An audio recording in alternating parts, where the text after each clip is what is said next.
오늘 말씀은 사무엘상 4장 12절에서 22절까지 말씀대로 이루어진다라는 제목입니다. 주님, 오늘도 말씀하시고 그 말씀을 듣고 믿음으로 순종하게 하여 주옵소서. 예수님의 이름으로 기도합니다.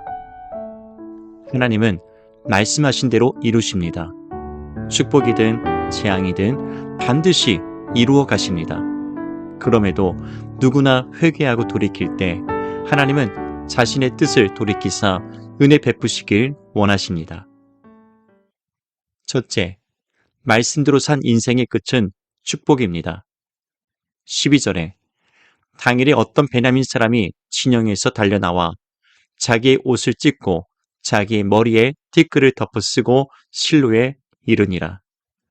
이스라엘과 블레셋과의 전쟁은 일방적인 블레셋의 승리로 끝났습니다. 심지어 하나님의 언약궤마저 무참히 빼앗겼습니다. 이스라엘 모든 사람에게 가장 충격적인 소식이 되었습니다. 이스라엘에게 언약궤는 하나님의 임재와 구원의 상징이었기 때문입니다. 이 같은 사실은 하나님이 그들을 버리시고 떠나셨음을 의미했습니다.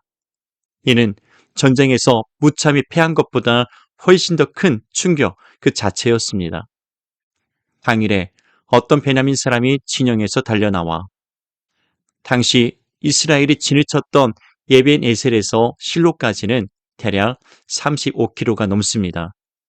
전쟁에 패했다는 것보다 하나님의 언약궤를 빼앗겼다는 사실이 너무나 큰 충격이었기에 이 소식을 전하려 한 걸음에 달려왔던 것입니다. 13절, 14절, 15절에 그가 이를 때는 엘리가 길옆 자기의 의자에 앉아 기다리며 그의 마음이 하나님의 궤로 말미암아 떨릴 즈음이라. 그 사람이 성읍에 들어오며 알림해 온 성읍이 부르짖는지라. 엘리가 그 부르짖는 소리를 듣고 이르되 이 떠드는 소리는 어찌 됨이냐. 그 사람이 빨리 가서 엘리에게 말하니 그때에 엘리의 나이가 98세라. 그의 눈이 어두워서 보지 못하더라. 언약궤를 전장에 보낸 후 엘리는 뭔가 마음이 떨려서 견딜 수가 없었습니다. 엘리가 길옆 자기의 의자에 앉아 기다리며 그의 마음이 하나님의 궤로 말미암아 떨릴 즈음이라. 사실 언약궤는 하나님의 허락과 지시가 없이는 절대 옮길 수가 없습니다. 하나님께 먼저 기도하며 묻는 것이 순서입니다. 하나님의 지시에 따라서 구별된 제사장들이 규례대로 옮길 수가 있었습니다. 그런데 엘리는 이것을 무시하고 장로들의 요구에 따라서 언약궤를 옮겼던 것입니다. 하나님의 명령이 아닌 사람의 필요에 따라서 언약궤가 옮겨진 것입니다. 그것도 범죄한 두 아들 홈리와 비느하스가 이를 맡아서 행했습니다. 엘리는 알면서도 또 한 번 하나님을 멸시하는 죄를 범한 것입니다. 그렇게 언약궤를 옮긴 후에 엘리는 두려워서 떨었습니다. 이것이 하나님의 뜻이 아닌 범죄라는 것을 알았기 때문입니다. 죄악인 줄 알면서도 또다시 방관하고 방치한 것입니다. 엘리는 같은 죄를 하나님 앞에서 밥 먹듯이 행하였습니다. 하나님은 사무엘을 통해서 이것이 그가 아는 죄악이라 했습니다. 사람은 진정으로 회개하지 않으면 또다시 같은 죄를 범하는 것입니다. 그 사람이 성읍에 들어오며 알림해 온 성읍이 부르짖는지라. 언약궤를 빼앗겼다는 소식은 온 성읍에 충격을 주었습니다. 언약궤만 믿고 기다렸던 그들에게 청천벽력 같은 소식이었습니다. 당시 이스라엘은 언약궤에 대한 잘못된 신앙을 갖고 있었습니다. 언약궤를 마치 자신들의 수호신처럼 숭배했던 것입니다. 언약궤만 있으면 하나님께서 함께 하시는 줄 알았고 언약궤만 가지고 나가면 전쟁에서 이기는 줄 알았습니다. 바로 이것이 맹목적인 신앙입니다. 여호와 하나님 신앙이 아닌 잘못된 언약궤 신앙으로 변질된 것입니다. 하나님의 말씀대로 지켜지는 신앙이 아닌 각자 자기의 소견에 옳은 대로 믿고 행하는 잘못된 신앙이었습니다. 그때 엘리의 나이가 98세라 그의 눈이 어두워서 보지 못하더라. 바로 이런 엘리의 모습이 당시 영적 분위기를 대변합니다. 여호와의 말씀이 희귀하여 이상이 흔히 보이지 않던 그 시대의 대표적인 모습이라 할 것입니다.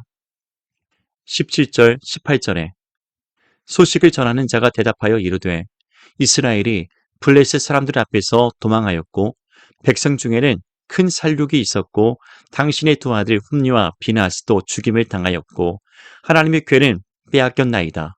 하나님의 궤를 말할 때에 엘리가 자기 의자에서 뒤로 넘어져 문 곁에서 목이 부러져 죽었으니 나이가 많고 비대한 까닭이라. 그가 이스라엘의 사사가 된 지 40년이었더라. 엘리는 하나님의 언약궤를 빼앗기고 두 아들도 죽었다는 소식을 들었습니다. 그 소식을 듣고서 얼마나 충격을 받았던지 하나님의 궤를 말할 때 의자에서 뒤로 넘어져 목이 부러져 죽었습니다.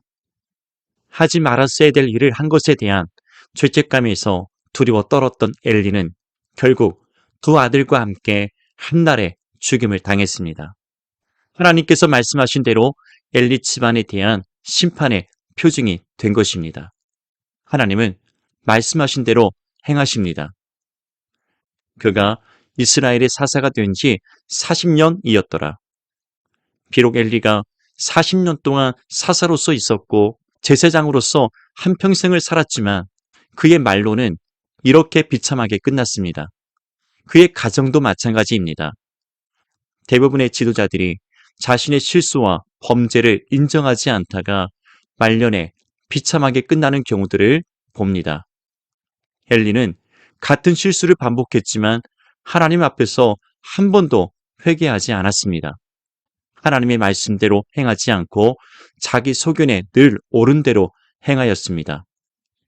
말씀대로 산 인생의 끝은 축복이지만 말씀을 버린 인생의 말로는 이와 같이 비극으로 끝나게 됩니다.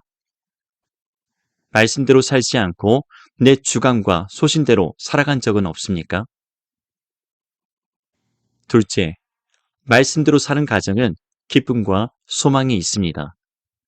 19절, 22절에 그의 며느리인 비느하스의 아내가 임신하여 해산 때가 가까웠더니 하나님의 궤를 빼앗긴 것과 그의 시아버지와 남편이 죽은 소식을 듣고 갑자기 아파서 몸을 굽으려 해산하고 죽어갈 때 곁에 서 있던 여인들이 그에게 이르되 두려워하지 말라 내가 아들을 낳았다 하되 그가 대답하지도 아니하며 관념하지도 아니하고 이르기를 영광이 이스라엘에서 떠났다 하고 아이 이름을 이가봇이라 하였으니 하나님의 궤가 빼앗겼고 그의 시아버지와 남편이 죽었기 때문이며 당시 엘리의 며느리인 비느하스의 아내가 출산을 앞두고 있었습니다.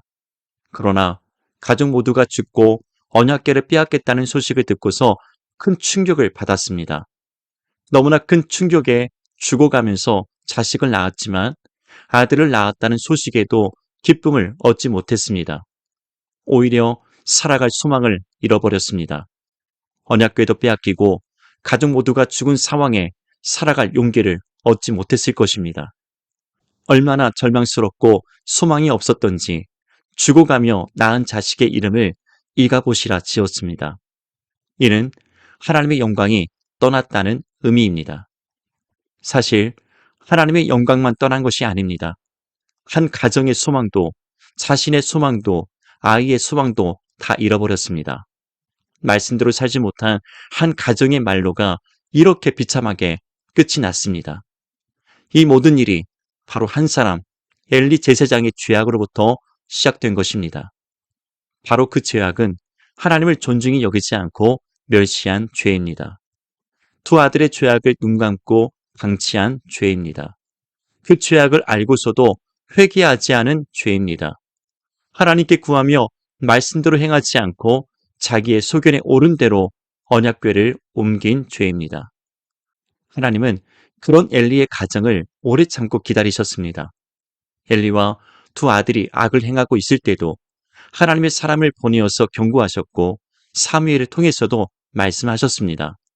이제라도 회개하고 돌아오라 기다리셨습니다. 그럼에도 마지막까지 회개하지 않고 말씀 앞에 서지 않았던 엘리와 그 가정은 하나님의 심판과 재앙을 받았던 것입니다. 말씀대로 사는 가정은 예수 그리스도 안에서 언제나 기쁨과 소망이 있습니다. 예수님을 통해서 이루신 구속의 은혜로 영원한 기쁨과 소망을 주십니다. 주의 말씀은 내 발의 등이요 내 길의 빛이니이다. 이 말씀과 같이 사랑하는 가정과 자녀를 인도하시고 축복해 주십니다. 22절에 또 이르기를 하나님의 궤를 빼앗겼으므로 영광이 이스라엘에서 떠났다 하였더라. 하나님의 언약궤가 블레셋에 빼앗겼습니다. 그런데 여기에는 하나님의 뜻과 목적이 있었습니다. 그렇게 하심으로 그들의 잘못된 신앙을 바로잡고 회개할 수 있는 기회를 주셨던 것입니다. 비록 언약궤가 하나님의 영광과 임재를 상징한다 해도 하나님께서 함께하지 않으시면 아무런 소용이 없음을 깨닫게 하셨습니다. 잘못된 언약궤 신앙이 아닌 여호와 하나님의 신앙으로 회개하고 돌아오기를 원하셨던 것입니다. 우리의 가정은 하나님의 말씀 안에서 축복된 삶을 누리고 있습니까? 말씀 안에서 자라는 자녀들을 하나님께서 책임져 주실 것을 믿고 있습니까? 하나님, 믿음과 소망과 사랑 가운데 주의 말씀 안에서 하나님을 섬기는 축복된 믿음의 가정 되게 하여 주옵소서. 예수님의 이름으로 기도합니다.